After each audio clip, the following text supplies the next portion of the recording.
What is up, everybody? It's Robbie here again for another video. If you are not subscribed to my channel already, just save yourself from missing out on all the awesome content that's coming your way, and just go ahead and subscribe down below so you don't miss anything. Today I'm going to be talking to you guys a little bit about a question that you guys ask me all the time, and that question is, what is the best first car? Or, hey, I'm going to buy a car and what should I buy? And when you guys hear the answer, your mind, it's going to blow. I wish there was a simple answer for you that was like, you know what, a Mazda 3 hatchback is the car that everybody should buy. But it's not necessarily that way. And I'll explain that in a minute. But something you have to come into this video with is just like, not necessarily an open mind, but what's best for you may not be best for other people. So if there's anything that you're like, you know what, I don't agree, I think that it should be this, this, or this, whatever you have that's working for you, or whatever the case, doesn't necessarily mean it's going to be perfect or work for anybody else. So the first thing you have to ask yourself when you're looking to buy a new car is, what do you want to do with it? What do you need it for? Where do you drive? How much do you drive? Like, do you have kids? Do you need to put stuff in it? Do you have another car? Do you have one car, two cars, three cars? Like, what's the... First of all, you got to start with, what are your needs? Because I don't think there is one answer that suits everybody's needs. It's just not that way. So for me, the way I'll use myself as an example. When I bought this car, I went, Robbie, what do you need? And I already had a truck, my S10. It's not huge, but it's a truck, like if I need to do truck things.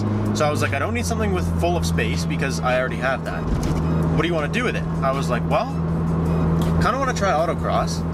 I want to get a little bit more into the car scene. I love rear-wheel drive, and I like driving roadsters. I've driven Miatas, S2Ks, those kind of cars, and those are the cars that I find myself loving the most.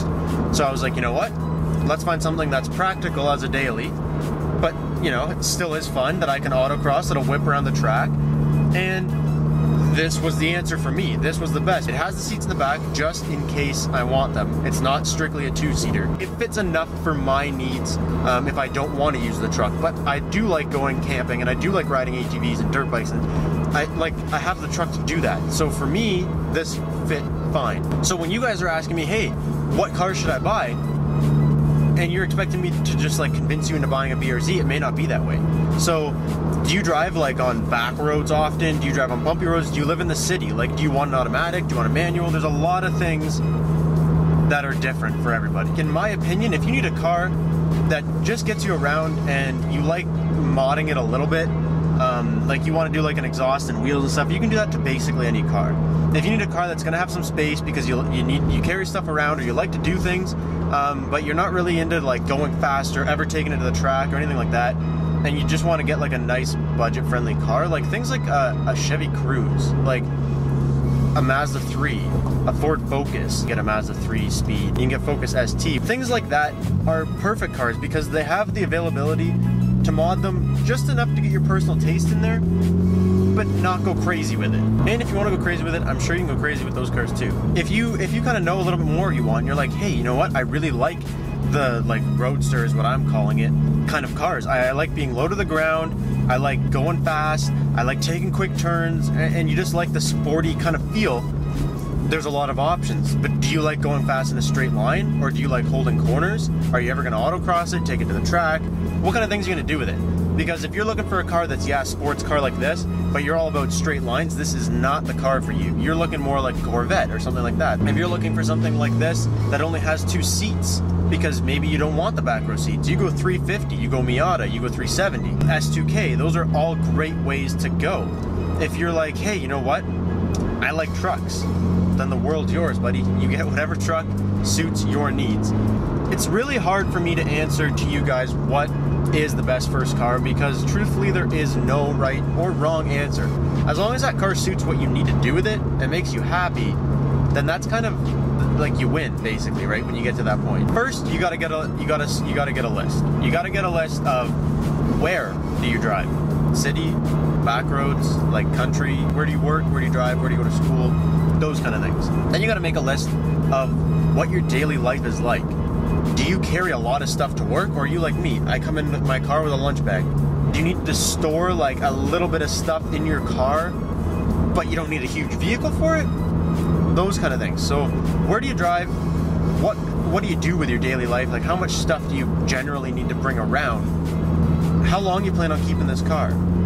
Because you can't buy a car like this and expect to have it forever, because eventually you're gonna need something bigger if you start a family or whatever. You're gonna wanna ask yourself, what do you plan to do with the car? Do you plan on just driving it fun out of the box? Do you want a car that isn't fun out of the box and you have to do a bunch of mods to it? Do you want a BRZ where it's fun, but it's slow, and you gotta build on it and learn it and love it? And there's so many different options, guys. I could sit here and talk all day about why you should or why you shouldn't buy this car, that car, the other car. At the end of the day, you gotta figure out all these things. You gotta decide if that car will suit your needs. And the best thing about cars, guys, is you can always get out of it. Like, just don't ever put yourself in a horrible situation where you finance a car where you can't afford to get out of it. Like, don't bury yourself in payments, and you'll always be fine. If you're in a relatively good spot relative to what you're buying, you'll be good. So I know this was probably short and a little bit jumbled all over the place, but the point I want to get across to you guys, really the only point that needs to get across to you guys, is it doesn't matter. If the car makes you happy, if the car suits your needs and does what you need it to do on a daily basis, then that's the car for you. It doesn't matter what anybody else thinks, it doesn't matter what all your friends say, it doesn't matter what everybody on Instagram, YouTube, Facebook, like, it doesn't matter any social media says about you. If that car suits your needs, do it. People always ask me, why'd you buy a BRZ? That's pretty slow. You know what you could have done with $30,000? Like, yeah, I know what I could have done with $30,000. This is the car I really wanted, and it's doing exactly what it needs to do for me. So for all of you guys that are out there searching for a car, hoping that you can, you know, find the best car, the best deal, whatever the coolest car is for you, just know that no matter what anybody says in a video about why this is the car you should buy, nobody knows you as well as you. And if that car doesn't suit your needs, don't buy it. So that's all I'm gonna have for you guys today. Thank you guys so much for watching. I hope that you find the car that is perfect for you. As I said at the beginning, if you watch this video and you're not already subscribed, go ahead and subscribe. Make sure you don't miss any more awesome content. Give this video a big fat thumbs up if you liked it. I will catch you next time. Peace out, guys, and do what makes you happy.